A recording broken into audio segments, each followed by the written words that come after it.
What is up, enthusiasts? It is Cedar Flags here, and welcome back to another one of my videos. So, in the past few months, I have looked at some very influential coasters that have changed the industry, but who's really responsible for all these rides and attractions?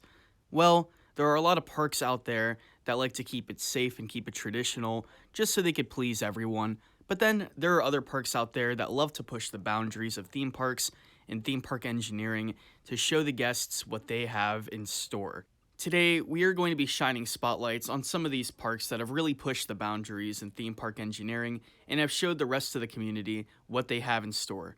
Today, we are going to be looking at some of the most influential theme parks in history. So today, I'm going to be showing you guys 6 parks that I truly believe are the 6 most influential parks in history. And by influential, I just mean something that has inspired many other parks to follow behind their trail. Basically, parks that have started revolutions in the coaster industry, or have even brought back the coaster industry as a whole in waves. But anyway, let's get started. Starting off with the park that I talk about way too much. Yeah, Cedar Point in Sandusky, Ohio is truly one incredible park. And while this list is at no particular order, I just felt like I should put this as the first spot on the list, even though I wouldn't say this is any more influential than the rest of the parks on this list. But anyway, let's talk about Cedar Point. Every time Cedar Point introduces a brand new roller coaster, it always has to have some unique factor to it that tops the rest. For example, let's look at some of their most recent rides. You have Steel Vengeance, Valraven, and Gatekeeper, all introduced in the 2010s. All of these rides have one thing in common, and that is that when they were introduced, they were all the tallest of its kind. Magnum XL200 was the first 200-foot coaster, Millennium Force was the first 300-foot coaster, and Top Thrill Dragster was the first 400-foot coaster. Cedar Point could say that they have the first full-circuit coasters that have surpassed all of those heights.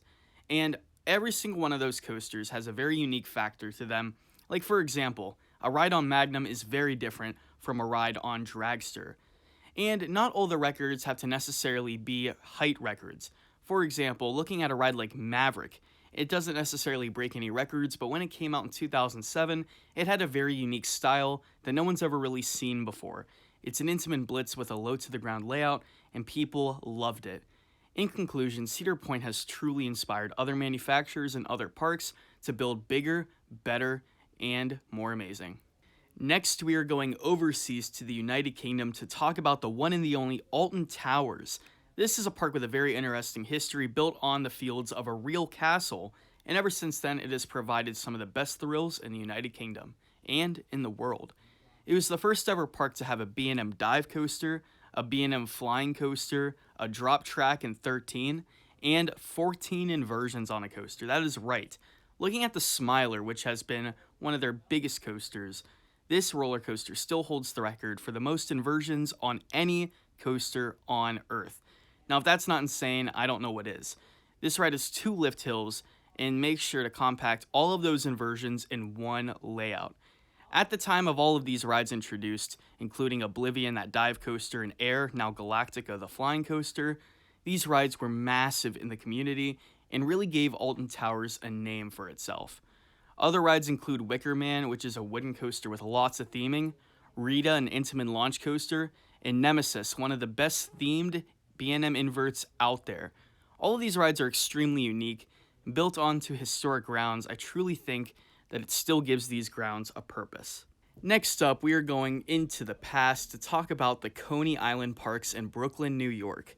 Now, of course, there is Luna Park that still stands today, home to the Cyclone, which is a famous remnant of the golden age of this part of New York.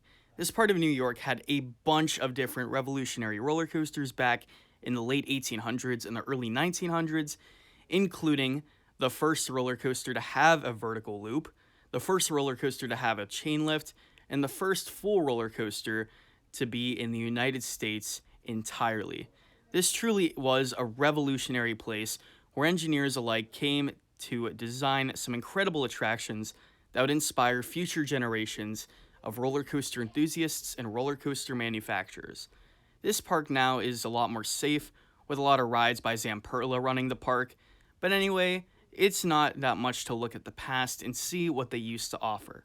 Next, we are going to be talking about a park I never talk about on here, and it might be the most famous amusement park on Earth. Of course, I am talking about Disneyland in Anaheim, California, made by the man, the myth, the legend, Walt Disney himself. Back in the 1950s when this opened, this was truly something to behold, and you could definitely feel the Disney magic, especially back then.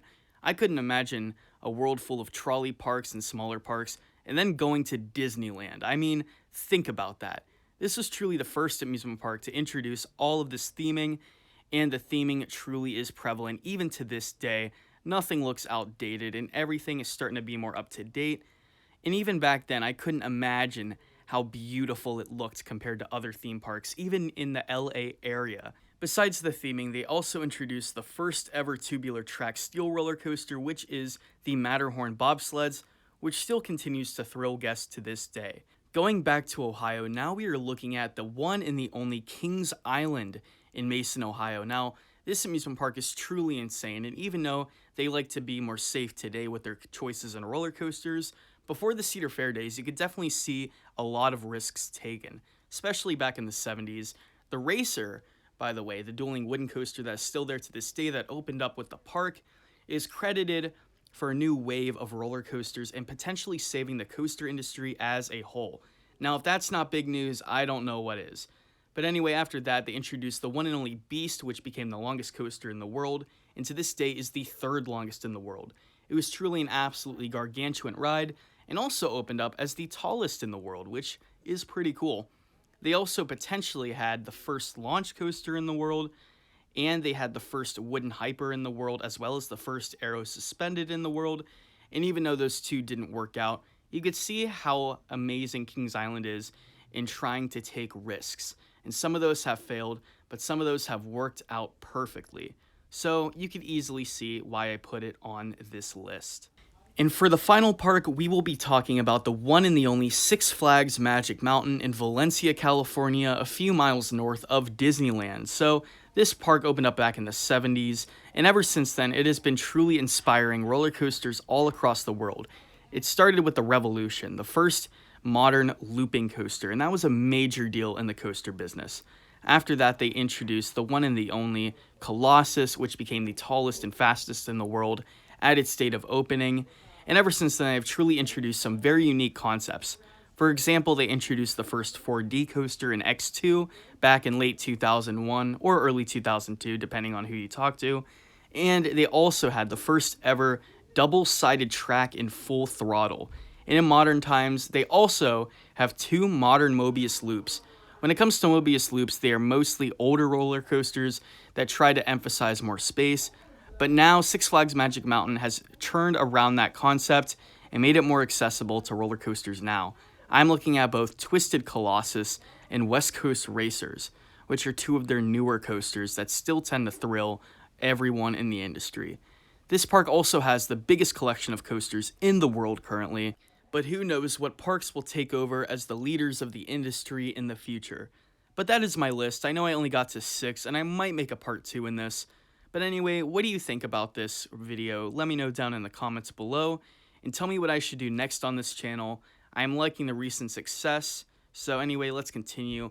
This is Cedar Flags, and I will see you guys all in the next video. Bye!